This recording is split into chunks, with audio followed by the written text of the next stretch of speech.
আমরা আমরা জেলার উন্নয়ন কর্মকাণ্ড নিয়ে আমাদের ঠাকুরগাঁতে যে সংস্থাগুলো আছে, সরকারি বিভাগগুলো আছে, আমাদের সকলের সঙ্গে আমি বৈঠক করেছি।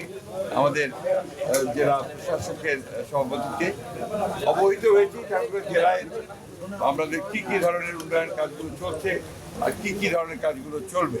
ইতিমধ্যে আপনাদেরকে সুখবর দিয়ে দেই যে ইতিমধ্যেই আমাদের এই মেডিকেল কলেজ স্থাপনের জন্য টিম এসেছে।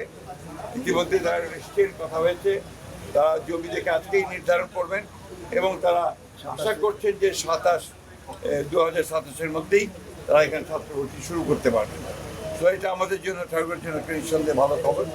দ্বিতীয়ত হচ্ছে যে আমরা বিভিন্ন বিষয়গুলো নিয়ে আলোচনা করেছি।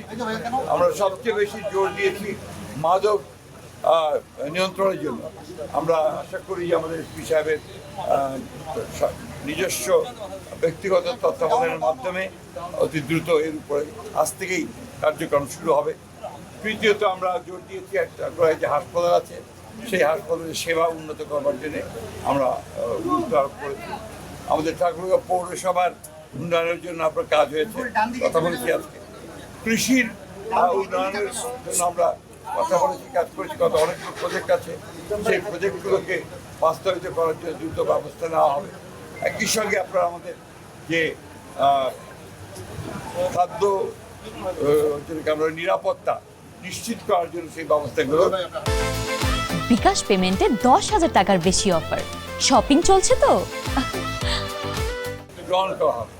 এছাড়াও আমরা আপনার মহিলাদের আপনার কর্মকর্মার যে সমস্ত উন্নয়ন কর্মসূচি আছে সেগুলোর ব্যাপারে কথা বলেছি। যুবক যেগুলো করছে সেটা কথা বলেছি।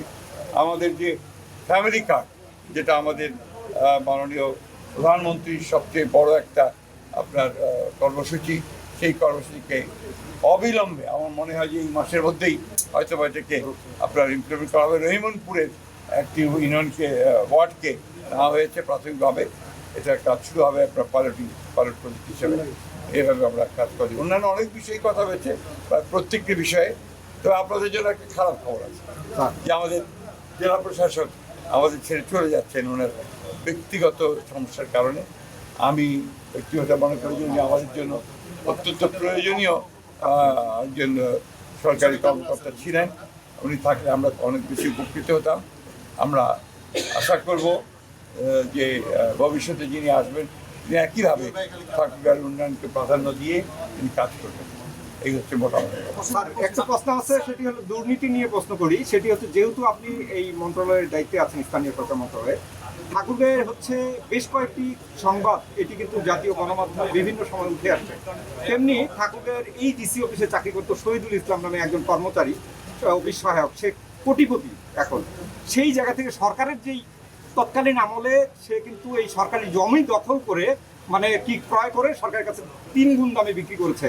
এখনো কিন্তু মামলা আছে দুদকে, তাকে আবার বহাল তবিয়তে আনার জন্য চেষ্টা চলছে। এই ধরনের লোকগুলোকে কিভাবে জায়গা দেওয়া যায়?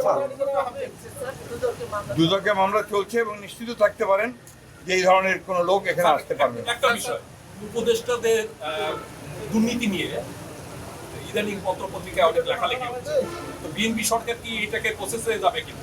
ব্যক্তিগতভাবে আমি মনে করি যে আপনার এই বিষয়গুলোতে সময় নষ্ট না করে আমাদের সময় দেওয়া উচিত ভবিষ্যতের জন্য। আমরা কত দ্রুত সামনের দিকে যেতে পারবো, দেশকে কি করে আপনার সত্যিকার অর্থে একটি সমৃদ্ধ অর্থনীতি পরিণত করতে পারবো, গণতান্ত্রিক প্রতিষ্ঠানগুলোকে শক্তিশালী করতে পারবো, সেই বিষয়গুলো আমাদের নজর দেওয়া উচিত। আর যার যেটা কাজ, দুদকের কাজ করবে, যারা দুর্নীতি করবে তাদের দেখার জন্য দুদক আছে, তারা দেখবেন, তাই না? আমরা কখনোই দুর্নীতিকে প্রশ্রয় দেইনি, দেব না। আন্তনগর ট্রেন স্যার ঠাকুরগাঁয়ে চলে। আমরা 1.5 বছর আগে দেখেছিলাম যে বগিগুলো খুবই ভালো ছিল এবং পরিষ্কার পরিচ্ছন্ন ছিল। এখন স্যার 3টা বগি আবার দেখবেন যে সুন্দর হবে।